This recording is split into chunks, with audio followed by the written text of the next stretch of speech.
आपके घर में चंपक मैगजीन आती थी, नंदन मैगजीन आती थी, खासकर चंदा मामा।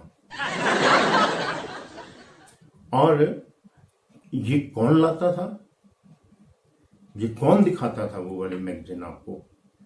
वो आपकी माता। आपकी माता आपके मनोरंजन का इतना ध्यान देती थी कि वो आपको जो चंदा मामा मैगजीन आपके लिए लाती थी, रात को वो चंदा मामा फिर वो आकाश आसमान पे आपको दिखाती थी, वो है चंदा मामा। तो सर वो तो ठीक है, लेकिन पत्नी भी तो कोई चीज होती है। हाँ हाँ, पत्नी भी चीज होती है। जहां पर वो आपकी माता श्री जो है आपको रात को चंदा मामा दिखाती थी, वो आपको दिन के तारे दिखाती है।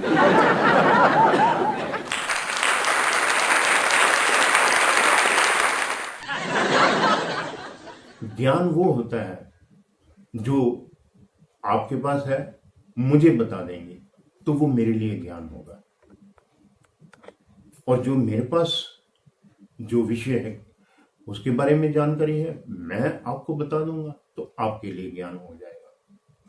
तो ऐसे ही एक महापुरुष जो थे वो बता रहे थे कि एक इंसान जैसे ही पैदा होता है उसका मस्तिष्क, दिमाग पैदा होते ही कुछ और चीज चले ना चले, उसका दिमाग उसी वक्त कार्यान्वित हो जाता है, उसी वक्त एक्टिव हो जाता है और वो चलता रहता है, चलता रहता है। तो साहब चलता रहता है तो क्या वो कभी बंद नहीं होता है? क्यों नहीं होता? होता है जब आपकी शादी हो जाती है।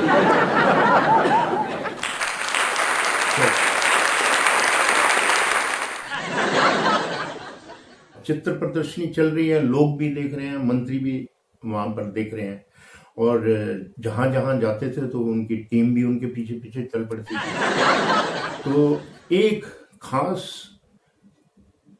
चित्र के सामने मंत्री महोदय बिल्कुल मंत्रमुग्ध, ऐसा लगता था कि उनको ये चित्र बहुत पसंद आया। तो दूर खड़े हुए एक सज्जन थे, उन्होंने जब ये देखा तो चित्र को देखें और मंत्री जी को देखें तो आपस में उसने कुछ रिलेट किया, लेकिन मन में तो भ्रम होता है कि जो मेरे दिमाग में आ रहा है वो मैं पूछ ही लेता हूँ। तो वो उनकी टीम के जो सदस्य थे उनके कान में फुसफुसा के पूछते हैं कि साहब, लगता है कि जो इस चित्र में शिवालय के या बड़े बड़े मंदिरों के जो घंटे होते हैं जिसमें हम लोग पूजा करते हैं, घंटी बजाते हैं, तो इस चित्र में वो दिखाई देते हैं। तो यूं लगता है कि जैसे मंत्री जी का बड़ा धर्म कर्म के साथ बड़ा लेना देना है। कहता है, यार मुझे नहीं मालूम है धर्म कर्म के साथ उनका क्या ताल्लुक है।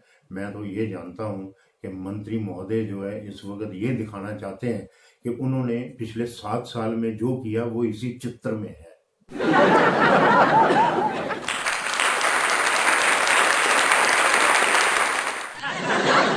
तो ये जो प्रोफेसर महोदय थे, ये चर्चा हो रही थी शराब की।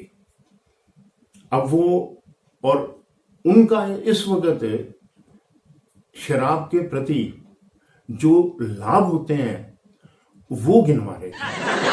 ये अनुचित है, लेकिन प्रोफेसर साहब ने तो अपना काम करना था। तो प्रोफेसर साहब शुरू हो जाते हैं, कहते हैं कि देखिए साहब, शराब को लोग अनर्गल गालियां देते हैं, बिल्कुल अनुचित है।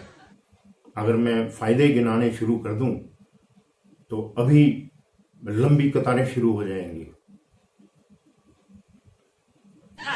में से एक आदमी कहता है, सर बताइए तो जरा, हमें भी थोड़ा ज्ञान मिले। तो कहता, पहला तो ये कि इंसान में आत्मविश्वास की जिनमें कमी होती है, जिनमें कॉन्फिडेंस की कमी होती है, अगर वो 1 या 2 या पौवा अद्धा लगा ले तो उसमें विश्वास जागता है, जो वो कहना चाहता है वो बिना झिझक क्या डालता है।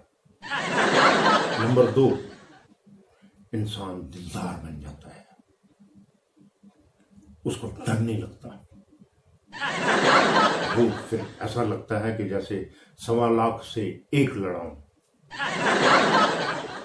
और नंबर 3, जो सबसे बड़ा फायदा है, ये जो आपके अंदर की इनहिबिशंस होती हैं, जो आपके अंदर हिचक होती है, शराब उसको खोल के रख देती है।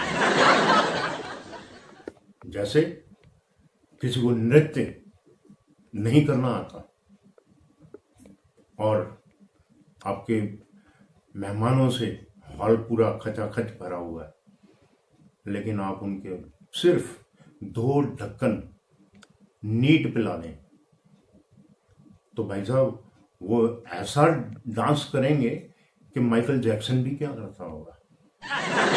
में से जो उनकी ये चर्चा कुछ सुन रहे थे, एक सज्जन खड़े होते हैं, वो कहते हैं साहब वो तो सब ठीक है, लेकिन आप हमें ये बताइए कि आपका ये जो कथा है, इसकी ये कथा जो है, आपका अगला सत्संग कब होगा।